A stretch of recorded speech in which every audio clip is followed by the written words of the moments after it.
Another point, observation that's been made, it's been made by many people recently, although it's not a new point and it's been understood for a very long time, is that with dollar appreciation comes a decline in the dollar value of assets held by American companies and U.S. individuals. I have a little hyperlink here on the slides that are online to give you my own estimate of what that would be, around $2 trillion. I have seen much larger estimates by other people. I lay out my methodology in the document for which there's a hyperlink here. I'd be happy to compare my methodology to those that give you a larger number. Questions? Yes, Emil. Mike's coming around. Thank you. Emil Sunley. Suppose the U.S. adopts a border-adjusted corporate tax and the rest of the world keeps with the origin system. Then it seems to me you have serious transfer prices because a U.S. manufacturer will sell to a related distributor, inflate the export price, and you reduce the tax base in both countries. Yes. So as I said in my comments, the incentives that companies currently face to shift profits out of the U.S. to lower tax countries will reverse, because the U.S. will now effectively be the lowest tax country. We'll be right up there with tax havens, having a zero tax rate.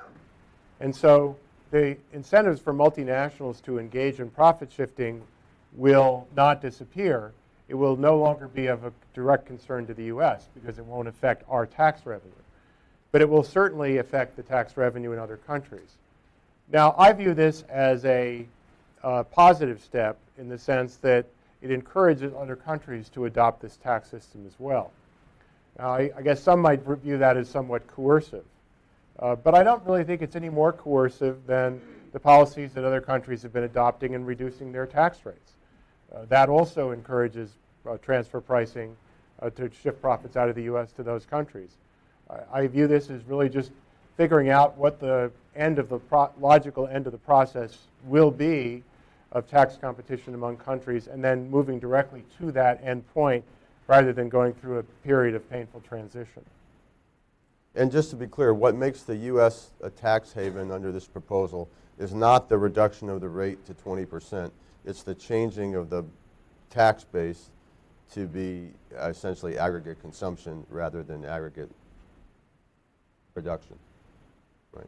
So the tax on profits goes to zero, even though the consumption tax rate is 20%. Yes, Dave. I knew you would have a question. I just didn't know when. David Brazell. Given the impact on dollar-denominated assets and dollar-denominated debt in particular, are you concerned at all with perhaps creating a financial crisis, particularly with sovereign debt and so forth? And is there perhaps a policy, what do you think about a policy that would perhaps encourage domestic inflation, adjustment through wages and prices rather than through appreciation of the currency? Well, the second part of your question is an interesting one. It's certainly the case that if the U.S.